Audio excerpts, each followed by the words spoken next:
Hi everyone, it's Shreyank from Department of Chemical Engineering, IIT Kanpur, and today I'm going to teach you the class 11th on properties of. I will be going to take a lecture on properties of solid, and I hope you have already went through different lectures on rigid body rotation and all.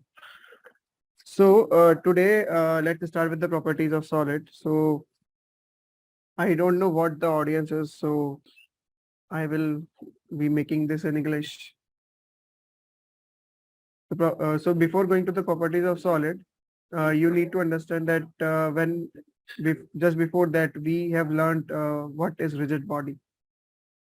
So rigid body is something that is that when you apply any force, any external force, it will not deform. So rigid body is mostly a solid which does not deform uh, when we apply any external force. But in our general and practical life, these are the cases of ideality. But in our general life, in our ideal, non-ideal life, when we see any solid or any material, when we apply force, then it get deformed. With whatever extent, it depends on the property of that uh, s- substance. But in reality, it deforms. So so in our practical life, and or we can say non-ideality exist. And so when there is these non-idealities are there, so when we apply some force on some material, then it gets deformed. So when you let's say if I am having this solid, this pen. So if I try to apply some force on this, so after some extent depends on the magnitude of the force, it's get deformed. So so let's say if I take this booklet, and if I apply a force, then it gets deformed. So it get deforms like this. So similarly, if you take some steel or something like that, and you apply a force, so if it is like steel and if you apply a force, so it's get deformed, but depends on the magnitude of the force, it gets deformed and come back to and restore its original position. So it may get back to its original position, or it may remain deformed. So that is depends on the amount magnitude of the force that you apply. So why I'm talking about this? So I would like to introduce the concept of elasticity. So so before going to the elasticity, let's take another example of a spring. So that is a bit easy to understand. So if we have a spring, so that is at the equilibrium position. Equilibrium position means to say that there is no external force applied on it, and it is at rest position. So let's say if you extend that spring, so what happens is that when you extend that spring, so spring get extended, and some amount of energy is stored in it, which so now it gets deformed by some external force, which leads to this position, and now it wants to get back to its original shape. So that is its original shape. So what elasticity is? Elasticity, I will be going to explain with the two definitions. So the first definition is the tendency of a body to oppose any change in shape or the size. And there is another definition. So that is, I can say first definition. Another definition is like the tendency of the body of a body, tendency of a body to regain its original shape. So it's like so spring has its own elasticity. So when you apply external force, so it tries to regain its original shape. So the ability trying to get it to back to its original shape, that is called elasticity. If you take example of rubber also, then it is the something like that. So when you stretch a rubber, then it tries to get it opposed to that and tries to get back to its original shape.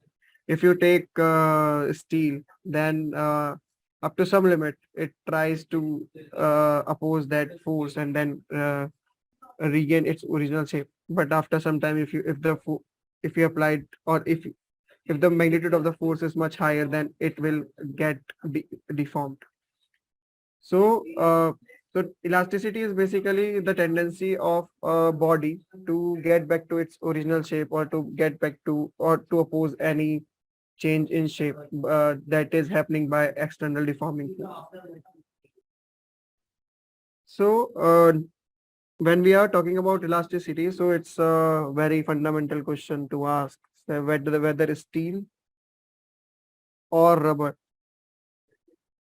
which has higher elasticity. You may think that in general, rubber has higher elasticity. But is that true? So if you compare rubber with steel, and if you see this definition, the tendency of a body to regain its original shape, then if you deform the rubber, and so let's say if I have this rubber, so I have this rubber and I am stretching it, and then it is getting back to its original shape. But in case of steel, if you uh, deform it, once that you deform, it will not going to regain its original shape.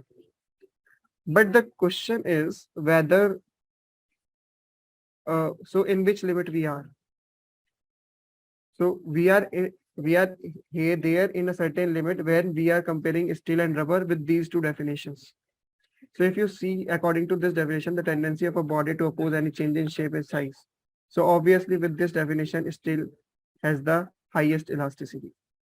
So if we use this definition, then according to this definition, steel has steel has high elasticity. But according to this definition, the tendency of a body to regain its original shape. So in this, according to this, rubber is rubber has higher elasticity. So now the question is, which of this definition is correct, and what is the exact correct answer to this question? Which of these two materials has higher elasticity? So answer, if I tell answer is steel. So the correct answer is steel. So that is true. Now why the correct option is steel? Only because of this definition or because of this? So for that, I would like to say that this definition, the second definition, holds true in a particular limit. And that particular limit, I can say, is elastic limit. Okay. So according to this definition, if you want to look at this definition and in the elastic limit, so I guess, or anyone can think of that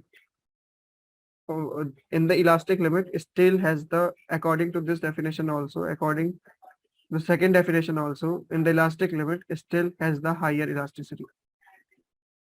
So the answer is steel has the highest elasticity because it is it has higher ability to regain its original shape in when in the elastic limit, and also it is the substance that has much opposition to the external deforming force comparing to the rubber. Is it clear? Okay. So that is all about elasticity. So in NCRT, elasticity is take accounted with some different in some different way, and I will explain a bit about that. So in NCRT, they consider that their molecules are so there were molecules, let's say of a solid, and their interactions are take accounted via spring.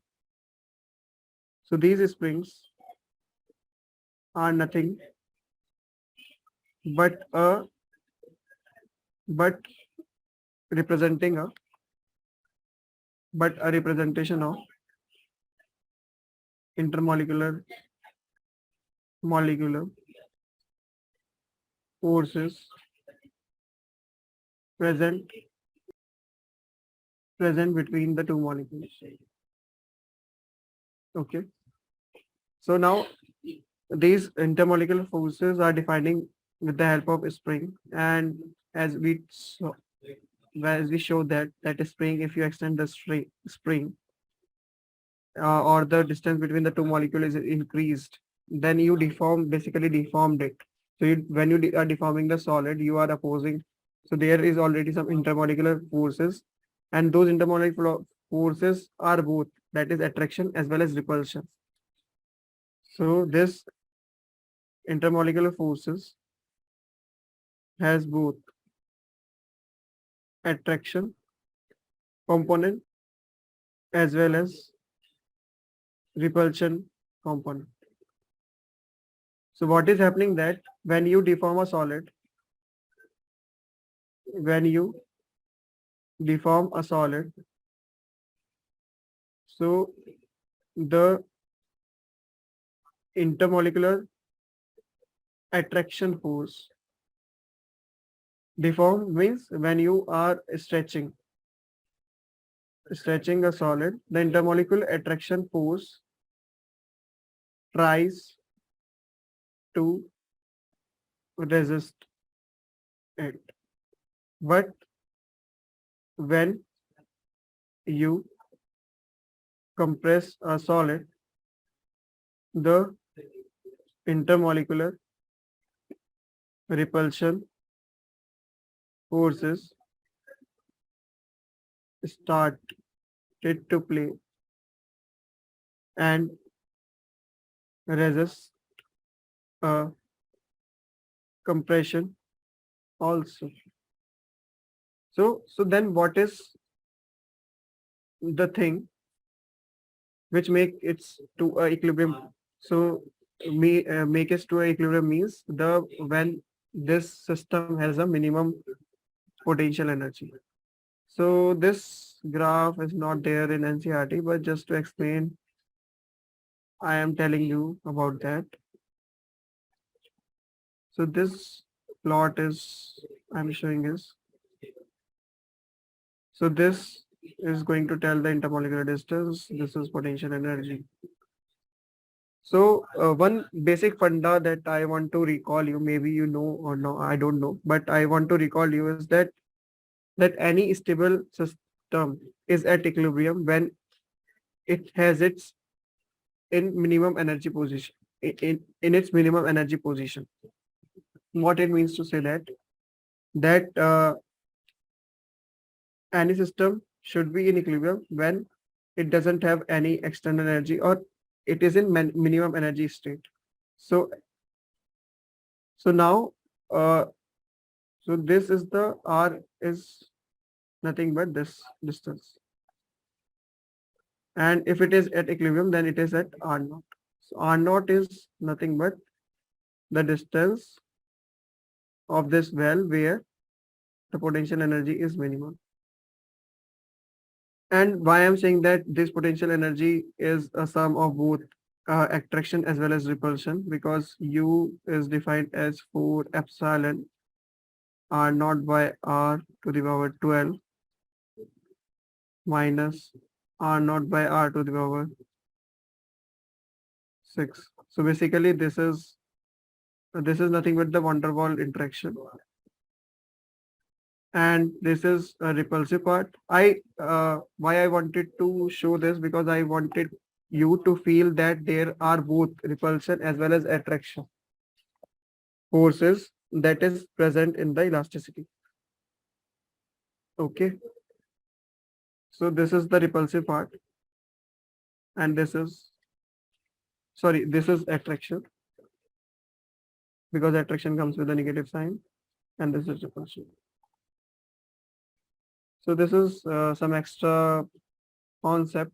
Just wanted to let you know that any interaction has both repulsion as well as attraction, and the balance of two will give you the equilibrium position, just to make you aware about that. So the elasticity has the opposition to both the stretching as well as the compression, and this is coming from the repulsion as well as the attraction. So this is all about the elasticity. So now let's look at the let now let's go to the another concept that I am going to here introduces stress. So stress in general, we say that some I am in stress due to something, or you are in stress due to some study or something, due to a heavy workload or due to lot of burden. So due to different things, we feel stress in general. But I am uh, telling here about the stress that is related to the stress feel by any body when you apply a deforming force over it. And there are three kinds of stresses present in a system. So before going to that, what are the three type of stresses? First, I would like to tell you know what stress actually is. So basically, if you want me to write a definition, then I can write it as the stress is nothing but the internal restoring force per unit cross-sectional area. So let's say if I have this rod, let's say I have this rod, and I am trying to push it with some external deformable force, let's say FD. Then it tries to get back. And what is the force that is trying to get it back against, and against the deforming force, that is the resistance force, that is Fr. Let's say it is fixed at one position. So Fr should be Fd to be in a static equilibrium. Okay. So stress, keep remember that stress is few things about stress, that is stress is always a internal storing force divided by cross-sectional area. Mostly internal storing force is equals to the deformation force, but not always. So for that, I will tell about all these in the next, maybe in tomorrow. So another thing is, what is stress? Is it vector, scalar, or tensor? So before going to tell this what stress is, I would like you to make you familiar with the concept of what is tensor. So tensor is something that tell you the direction of a particular component, a particular variable. So if I say it's a zeroth order stress, if a zeroth order tensor, then it is scalar, and it means to say that Zeroth order tensor is a scalar because a scalar doesn't have any direction. First order tensor is obviously vector because it has one direction in which it will act. Second order tensor is second. So for these two we have name scalar and vector. Second order tensor is just to means that it has two directions in which it will act. But I don't want to go in that detail at 11th class. So just to give a just brief about that, I just want to let you know that stress is bidirectional and it's a second order tensor. So stress is a tensor. Okay.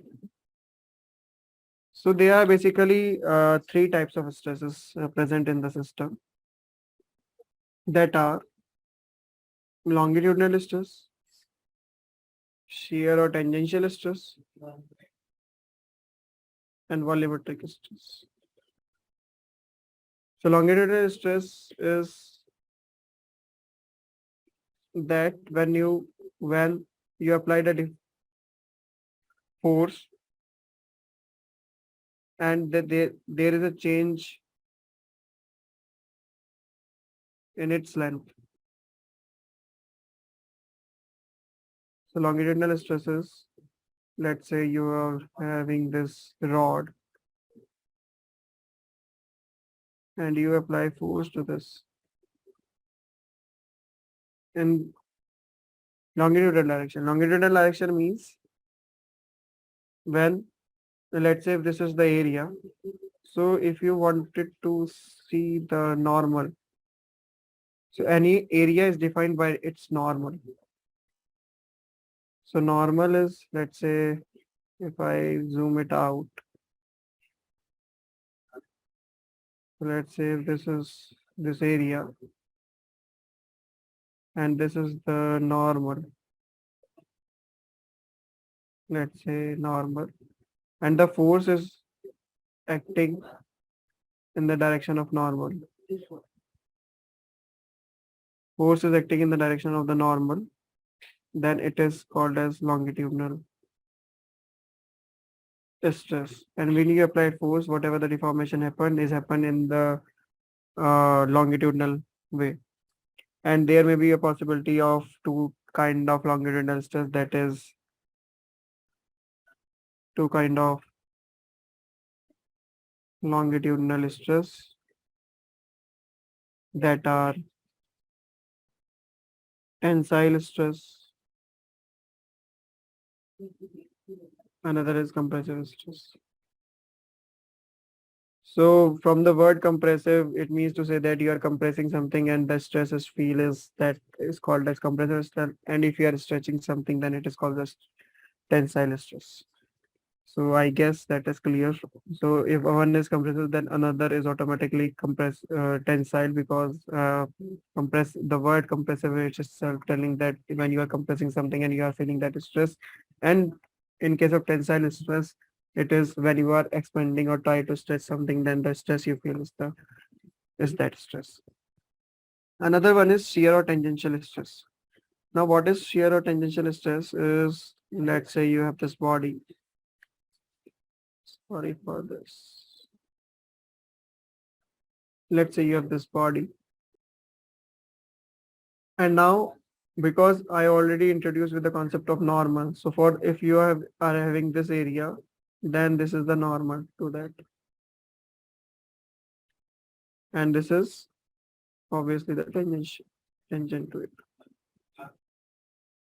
Now, if you apply force in a direction tangent to this surface, or you can say perpendicular to the normal, then the stress that feel is why the body is normal stress, is shear stress. Okay. So what will happen in that case is like you are having this, and I am applying this uh, like this. Let's say this. So you are applying this force like this, and it is, you see this, this is deforming like that. So that is the tangential stress that I am giving to that. So if you, what will happen to this body when you apply tangential stress? It will look like this. So it will deform like this. So now the last kind of stress is volumetric stress. So volumetric stress, as the name suggests, is the stress felt by the whole body or the complete volume. So let's say there is a fluid, and let's say you put some deformable particle inside that, some volume you fix. This is the volume. And the stress it feels due to the water is called as volumetric stress. So it is feeling some pressure,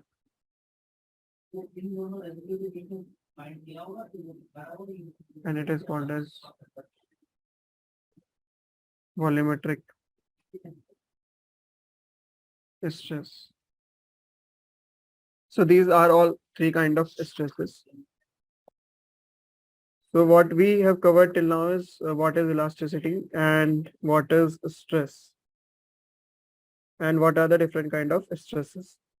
Now there is another thing that is called strain. So,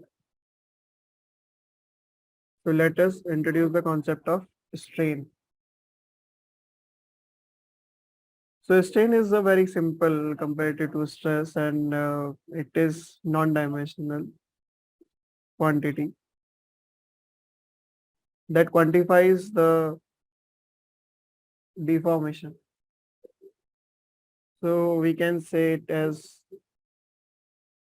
it is the ratio of change in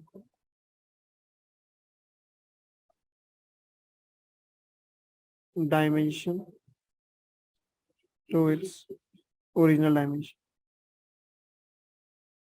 Now, because we see that there are three kinds of stresses are present, so at the same time there are three kind of strain must be present. So that is longitudinal strain, tangential strain, tangential or shear strain, and volume strain. Okay. So longitudinal strain is that, as we discussed here, is that there will be a change in a direction parallel to the normal of the area of the cross-sectional area. So let's say if this is the body, if this is a body whose original length is L, and then you apply force on it, due to which it get deformed by a bit, that is delta L. So the strain, that is longitudinal strain, can be defined as epsilon is delta L by L. Tangential or shear strain is, because we have seen that it is the deformation happens when we apply force tangentially on the surface. The original length is L, and let's say this changes delta x, and this angle is theta. So the strain is delta x by L. and we can also say that is equivalent to tan theta. And if is theta is small, then epsilon is nothing but theta. Volumetric strain is when you feel a stress, the complete body feels a strain. So on feeling a stress, it gets deformed and it gets deformed so that epsilon becomes delta V by V. So that's all about a strain. So in general, stress and strain are correlated to each other. Okay. So stress and strain are correlated to each other with some proportionality constant, such that if you see this plot of strain versus strain, then till the elastic limit, stress is proportional to strain. So we want to find out what is this limit and what is this proportionality constant. After that, we will discuss about that how this curve will change when we apply when we are continuing to apply stress. So it will get deformed like this. Okay. So, but we are interested in the limit where stress is proportional to strain, and stress is proportional to strain means to say that we are in the elastic limit. So when stress is proportional to strain, then it's elastic limit. And we want to find this slope. So this slope, we called it to be nothing but E, that is modulus elasticity. Okay, so this is modulus of elasticity. So now because we have three strain, so modulus of elasticity should also be 3. Such that stress is related to strain as stress is equals to E into strain. And what are those 3 modulus of elasticity that are? First is Young's modulus of elasticity, that is for the longitudinal case. Shear modulus of elasticity, that is for shear or tangential case. And then we have bulk modulus of elasticity, and that is volumetric case. So we are having 3 cases. So Young's modulus is generally defined as, and all the, because we know that all the modulus of elasticity has the same definition, that is stress by strain, but depends which kind of stress and strain these are. And that's why it is called to be Young's shear or the bulk.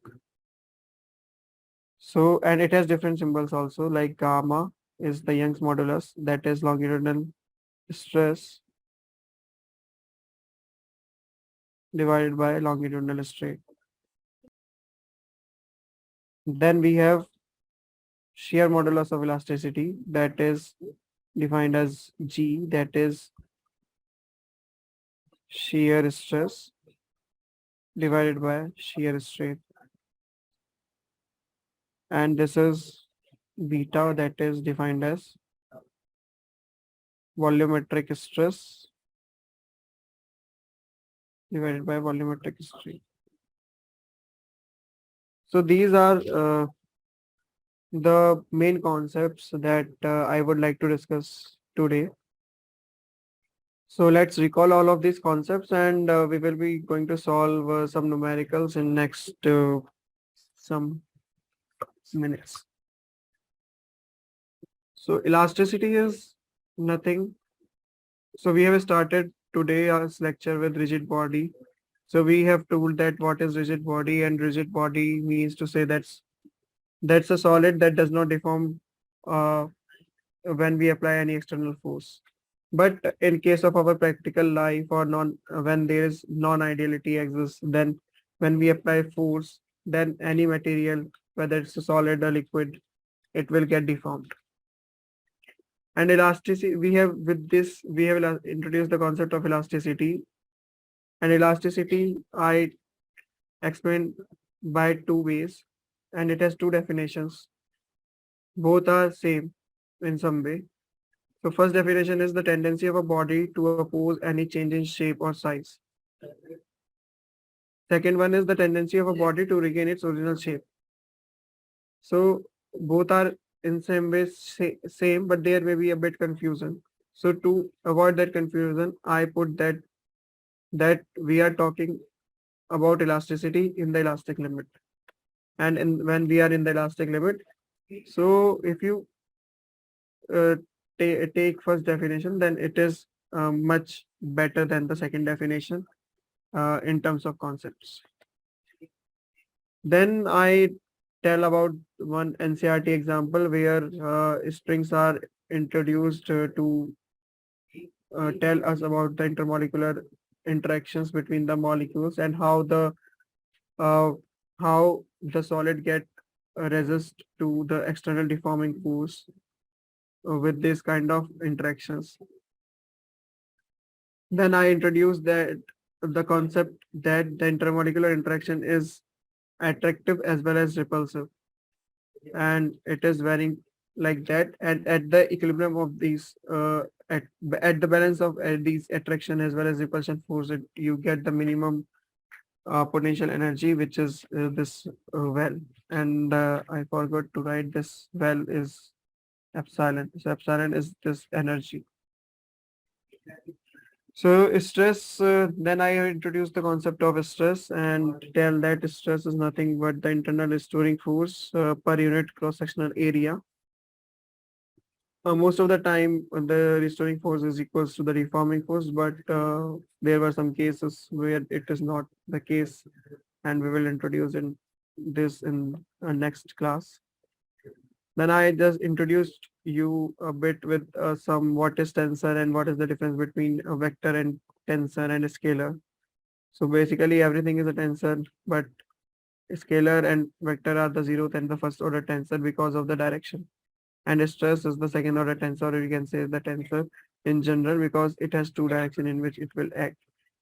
At class 11th, you may not need to worry about that. What are the different kinds of at in what directions the stress you can apply. So basically there are three types of stresses, that is longitudinal, shear or volumetric stress. And then I introduce you with the strain. Strain is just the quantification of the deformation in some way, and that is the change in length to the original length. Then we relate the stress and the strain in some way, and we tell that stress is directly proportional to strain in the elastic limit, and we introduce the concept of modulus of elasticity. And modulus of elasticity is just a constant that relate the stress and the strain in some way. And we have three kind of modulus of elasticity, that is Young's modulus, shear modulus, and bulk modulus. So these are all the concepts. Without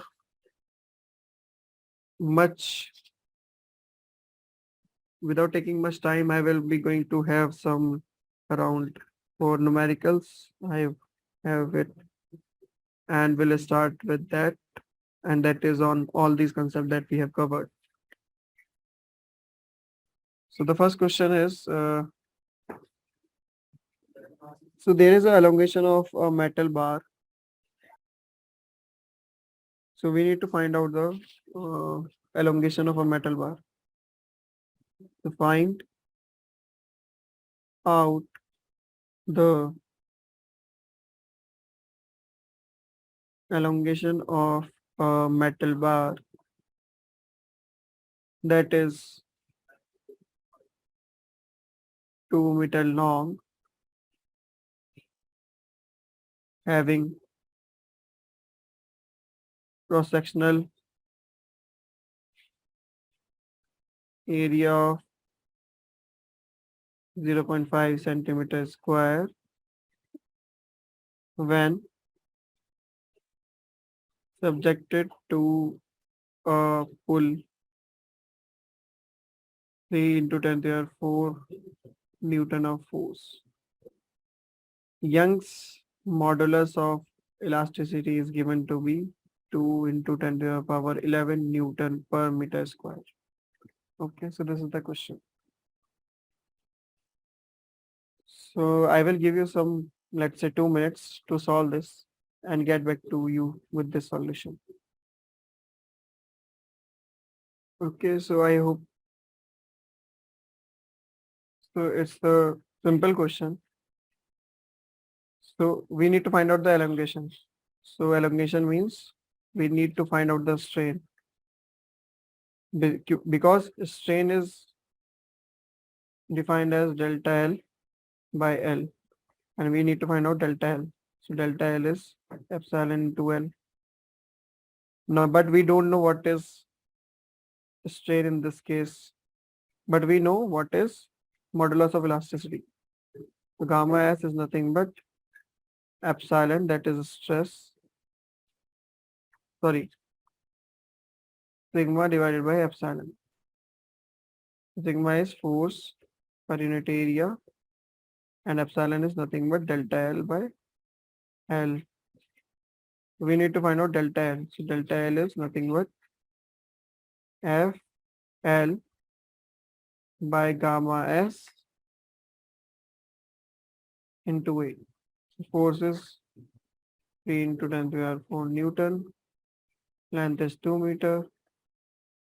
Cross-sectional area is 0.5 centimeter square. So in meters is 10 to the minus 4 meters square. Gamma S is 2 into 10 to the power 11. So you can solve it simply. So what you will get is 6 into 10 to the power minus 3. 4, 4, 8, 8 minus 11 minus 3. So that comes out to be 6 mm. Is it clear? Now another question is, so today I am giving you some basic questions. Tomorrow I will take some questions from the previous examinations of JEE. So let's say you have this pulley and there is two weights. One is, let's say, of 3 kg and another is of 5 kg. So you need to calculate, question is, calculate the minimum cross-sectional area of a wire required to balance these weights so that it does not break. Wire breaking stresses 2 into 10 to the 5 Newton per meter square. Okay, so this is the question. Let's wait for, I am here for 3 minutes and we'll give you the solution. Okay, so this before finding the minimum cross-sectional area, we need to find out the forces acting on the pulley. So the net tension that is present in the wire. Let's say this is T. So if you balance this, so T, if it is accelerating in this direction, so T minus T is equals to 5G and T minus 3A is equals to 3G. And if you solve it, what you will get is, sorry, it's 5G minus T is equals to 5A. 3G is equals to 3A. That is the fundamental balance that this this free body diagrams. Okay, I don't think there should be any problem. 5A is equals to 5G acting in this direction, T is in opposite direction. And so that it is there. So it's come out to be 2G is equals to 8A. And A you get is G by 4. So from here, tension comes out to be 5G minus 5A, that is 5G minus 5G by 4, that is 15G by 4. This is the tension. Now you want to find out the cross-sectional area required to balance this tension. So the cross-sectional area is, so for that, what we need is wire breaking stresses 2 into 10 to the 5. That is wire breaking stress. So stress is nothing but force per unit area, and area is force per unit stress, force by stress. So force is, what we get is 15G by 4, and stress is 2 into 10 to the power 5. So for simplicity, let's take G to be 10. So what you get is 75 by 4 into 10 to the power minus 5 meters square. 7.5 divided by 4 centimeters square. So it comes out to be 0 point around 189 something centimeter square is required. Okay, so this much of area is needed. I guess everything is correct. The calculation is correct. So let's check again. 5G minus T is equals to 5A. T minus 3G is equals to 3A. 2G comes out to be 8A. A comes out to be G by 4. And tension comes out to be 5G minus 5A. And 5G minus 5G by 4. So that comes out to be 15G by 4. And that 15G by 4 divided by the wire breaking stress, that is 2 into 10 to the power 3. Sorry, 2 into 10 to the power 5. And we get is 75 by 4 into 10 to the minus 5. That comes out to be 7.5 divided by 4 centimeter square, and this is around. So it's 1.89 centimeters. So next question is, find the extension in a wire of length 2L, area A by 2, mass M, Young's modulus gamma under its own weight. So let's look at this question. So this question is like that. So this is a rod that is finite amount of mass, area, length. So it is having a length of 12, cross-sectional area A by 2, mass M. So it's you may think that it's a very simple question, and the answer to that is we need to find the extension, and we already found out how to find the extension. So extension is nothing but you want to find out delta L. Delta L is nothing but we are already having a formula that is FL by gamma SA. FL by gamma SA, and F is nothing but mg. L is 2L, gamma is gamma, A is A by 2. So that comes out to be 4 mg L by gamma A. But do you think is it correct answer? If I sit here,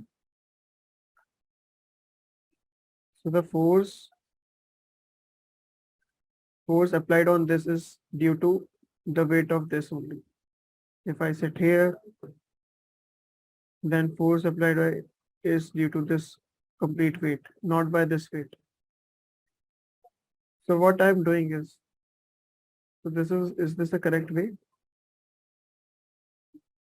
So that is a wrong way to do this question. So how we have to attempt this question is, let's say we are at this position and we take this thickness to be dx, that is basically feeling this force due to this uh, length of x, and there is extension that is dl. So that dl is nothing but f into dx divided by area. So that is stress, and this is dl divided by, that is coming from here only. Now what is the force? That is, force is due to this, if you consider this portion. So if the mass of length L is m, so we want to find out what is the mass containing by this x, considering that it is uniformly distributed. So m by L into x, just a simple unitary method. So now force is m by L x into g. Okay. So dl is nothing but f by area. Area we know that is a by 2. F is m by L xg. M, so that is 2L. M by 2L into x into g into dx by gamma. So if you want to find the complete extension to that, so what we do is we need to integrate it, and what we found is the extension, that is the change in length, is comes out to be m by L is constant, m by AL is constant, x g by gamma is also constant, x comes out to be x square by 2, and we are integrating from 0 to L. That is m by AL g by gamma, and that is L square by 2. So delta L comes out to be mg by Al2 mg by 2a gamma into L. Okay, so this is the correct way of doing this question. And you understand that? I have written A twice. Sorry. The next question is, that is the last question of this class. So you have a composite rod. So you have a system where we have a, so this is a copper rod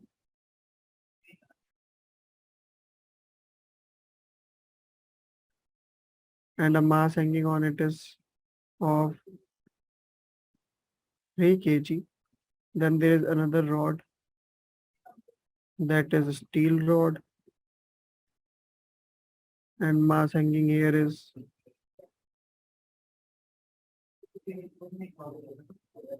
5 kg. So the copper rod has a gamma C that is 10 to the power 11 Newton per meter square, and gamma steel is 2 into 10 to the power 11 Newton per meter square. The length of the copper rod is 1 meter. The length of the steel rod is 2 meter. We need to find out the net extension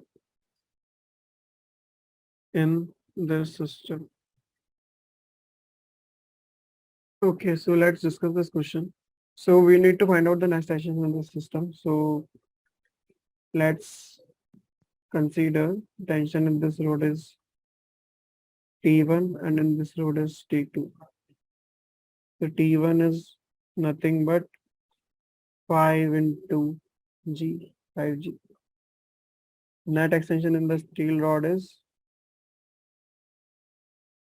delta L is equals to delta L1. Let's call it delta L1. So delta L1 is F by A gamma L. Okay. So F is 5G, L is 2 meter. Area is area is not given. Oh, sorry, that is 2 centimeters square.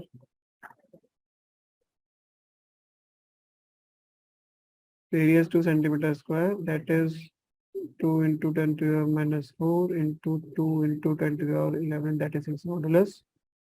So this comes out to be 25 into 10 to the power minus 7 meter. That is 2.5 into 10 to the power minus 6 meter. For this is the T2 is